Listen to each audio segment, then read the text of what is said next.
Hey everyone, Jeremy Bennett here. Let's look at how powerful your mind is. Let's compare your mind to the most sophisticated man-made device ever created, the computer.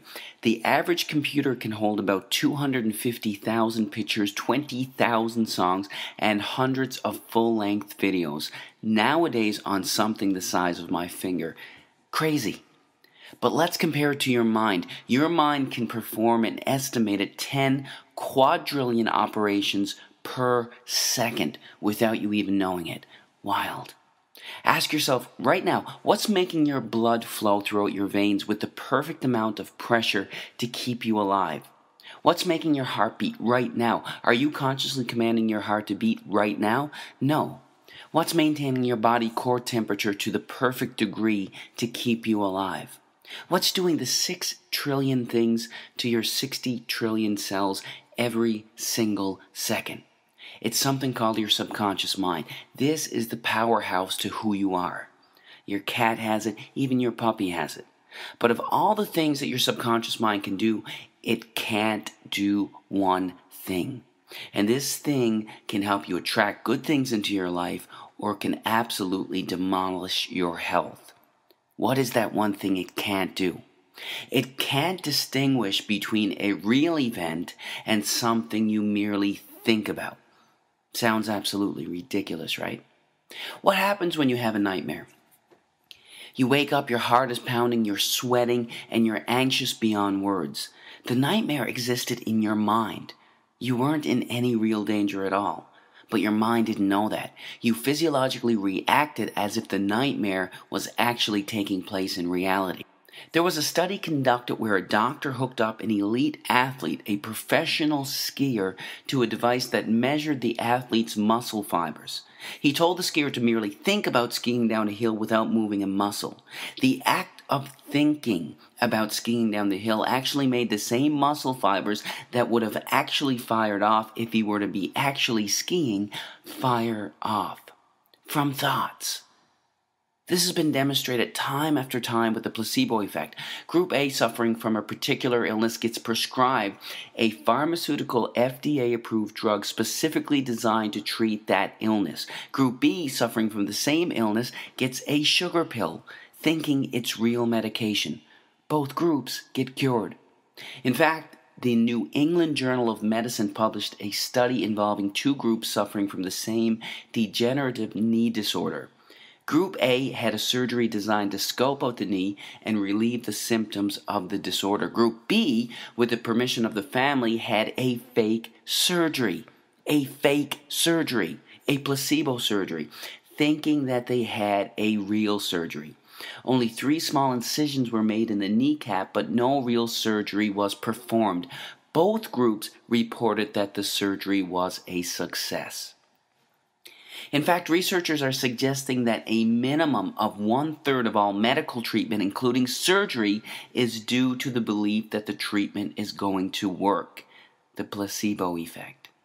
Most people don't realize that there is also something called the nocebo effect. It's practically the opposite of the placebo effect. The mind, instead of curing illness, contributes to illness. That's what a hypochondriac is. Their belief that they're going to develop a disease actually causes them to experience the symptoms of it. Whatever belief you hold in your subconscious mind will become your reality. Bottom line. That's how hypnosis works. The hypnotist implants the idea in the back of their subject's mind, and the subject experiences whatever they hold there. If they hold the belief that there's a spider on their arm, their eyes actually see a spider on their arm. An amazing demonstration occurs when the hypnotist walks towards his subject with his finger extended. He tells the subject that his finger is hot and burning. The hypnotist slowly touches the subject on their arm, and a blister actually forms in the exact place that the finger touched. Now, this is crucial to understand in all healing. Free will, as we understand it, is practically an illusion. In fact, 2 to 4% of the time, you decide what you want to do. You actually make the decision. 96 to 98% of the time, you don't. You're on autopilot. Your subconscious mind controls your decisions 96 to 98% of the time. Don't believe me? Do you like ice cream? If you do, snap your fingers and stop liking it. Do you enjoy watching sports? Snap your fingers and stop enjoying it. You can't. 96 to 98% of the time, everything we crave, desire, and act upon comes from what we hold predominantly in the back of our subconscious minds. Whatever we hold predominantly in the back of our subconscious minds, we are attracted to in life.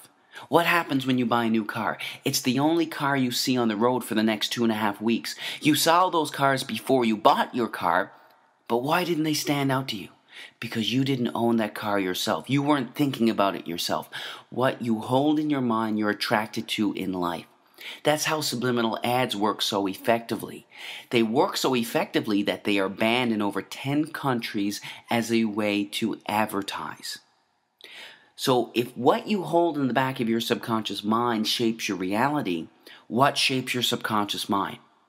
Practically everything that you're exposed to, everything that you see, hear, smell, taste, and feel is shaping your subconscious mind. Let's look at some specifics. Television.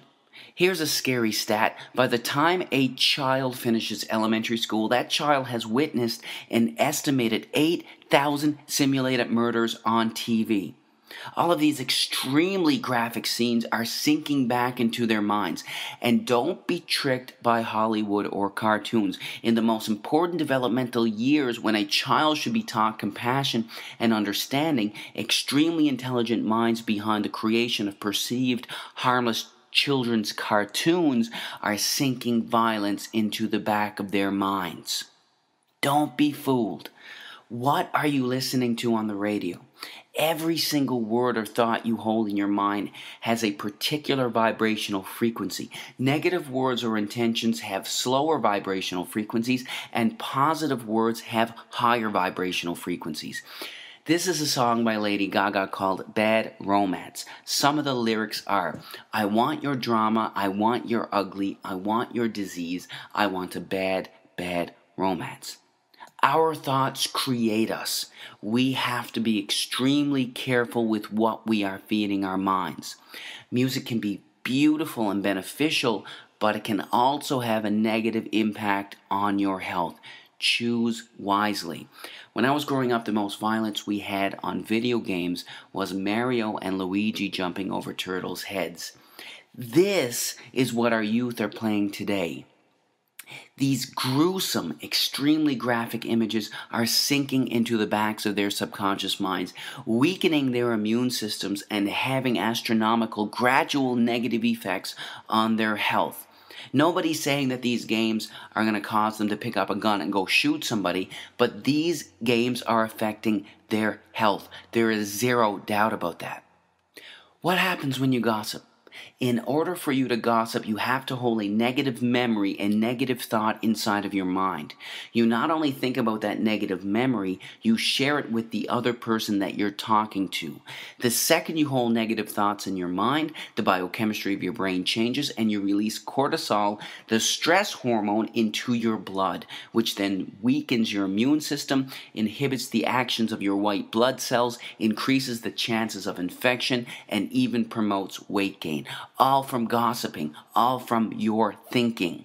You can't gossip without hurting yourself. Remember that.